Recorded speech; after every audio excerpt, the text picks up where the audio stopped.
Hi, I'm Peter Jones, Chartered Surveyor, author and property investor. For most of us, we're going to probably start building our property portfolio buying vanilla buy-to-lets, and we're probably going to fund those using buy-to-let finance. And buy-to-let finance is great. Now, a typical buy-to-let mortgage, I'm sure we all know this, but I'll just reiterate this, is probably going to be a 75% loan-to-value mortgage. Now, just to be clear on that, because sometimes this confuses particularly new investors, the bank are going to lend against the lower of the purchase price or the valuation. So it's very possible to buy a property cheap, what we could call BMV. We could argue what BMV means, but for our purposes, let's just say that we find a bargain property which we can buy cheap.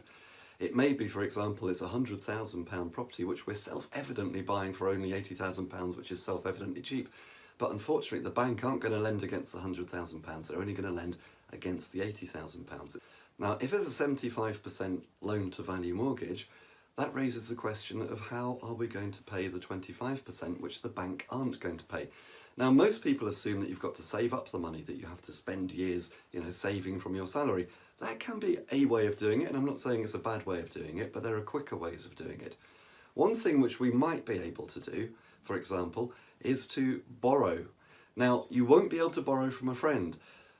Most, if not all, buy-to-let lenders are going to take a very dim view if you go to a friend and ask them to lend you the 25% deposit.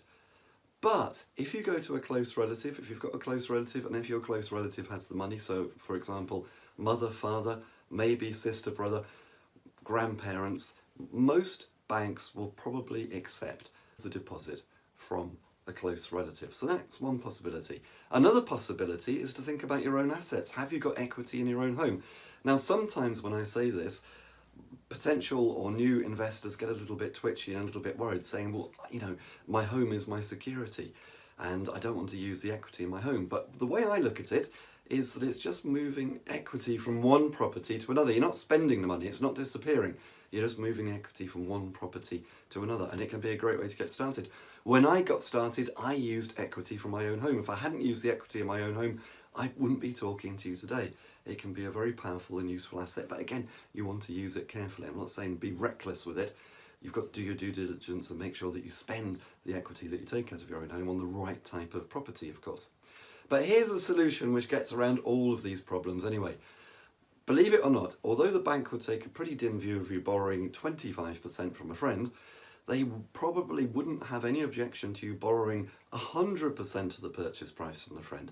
So what I would do is I would borrow 100% of the purchase price from a friend or a relative or an investment partner, whoever it happens to be, and I would then refurbish the property, add value to the property, and then after 6 months, because you'll have to wait 6 months, perhaps that's a subject for a future video, but there's a thing called the 6-month rule, then I would refinance out.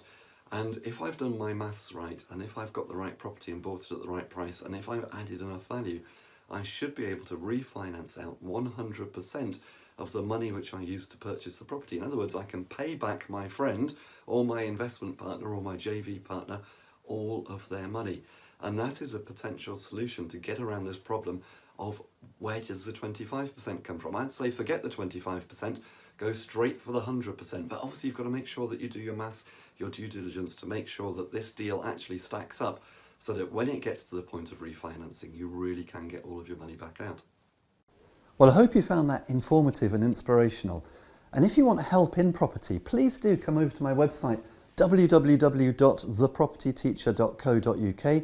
Loads of great resources there, including my blog. There's loads of free videos, loads of great articles. There's free reports to download, including Learning with Peter, where you'll be able to access resources like my video courses, like my ebooks, including my home study course, the Successful Property Investors Strategy Workshop, which I've literally sold thousands of copies of, which takes you through how I started in property, literally with none of my own money, but how I was able to build a portfolio of £2 million worth of property in just 4 years. I'll show you everything that I did right so that you can do the same, and I'll show you everything that I did wrong. I'll tell you about all of my mistakes so that you can avoid them, so that you can progress in property far more quickly than me. Until next time, here's to successful property investing.